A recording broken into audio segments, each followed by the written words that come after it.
எல்லாருக்கும் வணக்கம் மக்களே. இன்றைக்கி நம்ம என்ன பண்ண போகிறோம்னா, இன்றைக்கி நம்ம ட்ரெயினில் எங்கே போக போகிறோன்னா விஜயவாடா ஏதாவது போக போகிறோம். ஃபர்ஸ்ட் நம்ம ரயில்வே ஸ்டேஷனில் ட்ரெயினில் ஏறிட்டு அங்கேருந்து நம்ம பயணத்தை ஸ்டார்ட் பண்ணியாச்சு. அங்கே அந்த பிரிட்ஜு பாம்பன் பிரிட்ஜெலாம் வந்துச்சு. அடுத்து இறங்கிட்ட உடனே நம்ம சாப்பிட ஆரம்பிச்சிட்டோம். ஒரு நாள் சாப்பிட்டதுக்கப்புறம் நம்ம ஸ்ட்ரெயிட்டாக இன்னொரு சாப்பிட திரும்பி ஈட் ஸ்ட்ரீட்டில் வந்திருந்தோம்.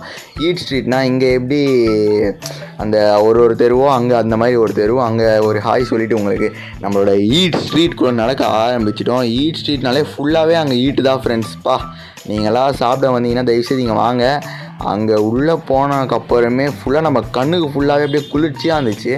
இந்த ஃபுடிக்கு எல்லாருக்கும் அப்படியே செம்மையாக இருந்துச்சு. அப்படியே நம்மளோட எல்லாமே அங்கே அப்படியே பார்க்க ஆரம்பிச்சிட்டோம். நம்மளுக்கு தேவையானது பிரியாணி. அந்த சிக்கன் பிரியாணியே தேடிட்டே போயிருந்தோம். ரொம்ப நேரம் தேடினோம். ஆனால் அன்றைக்கி இண்டிபெண்டன்ஸ் டே நம்ம போயிருந்தோம். அதனால் கொஞ்சம் சிக்கன் பிரியாணி இல்லைன்னு சொன்னாங்க. அடுத்து நம்ம ஃபலூடாலாம் பார்த்தோம். அடுத்து நம்ம கண்ணுக்கு பிரியாணியே கிடைக்கல. அப்படியே நம்ம ஃபலூடா கிலூடா அந்த லூடா எல்லா லூடாவும் பார்த்துட்டு அப்படியே நடந்து போயிட்டு இருக்கும் போது நம்மளுக்கு பிரியாணி கண்ணில் பட்டுருச்சு. சிக்கனு மட்டனு எல்லா பிரியாணி இருந்துச்சு ஃப்ரெண்ட்ஸ். இது வந்து பாட் பிரியாணியாக அந்த பாட்டில் செய்வாங்க. அந்த பிரியாணி சரி வாங்கிடலான்னு நம்ம ஒரு சிக்கன் பிரியாணி வாங்கியிருந்தோம். எப்படி இருக்குது, வேறு லெவலாக இருக்குது. பார்க்கவே அப்படியே சாப்பிடணும் போல தெரிஞ்சிச்சு. சரின்னு எடுத்து நம்ம சாப்பிட ஆரம்பிச்சிட்டோம்.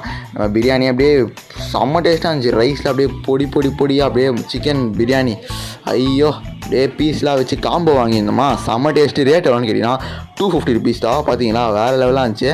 அப்படியே சாப்பிட்டு ருசித்து சாப்பிட்டோம். நீங்களும் விஜயவாடா வந்தீங்கன்னா இந்த பிரியாணி ஈட் ஸ்ட்ரீட்டில் ட்ரை பண்ணுங்கள். அடுத்து பார்ட் 2ல் சந்திப்போம். Bye tata.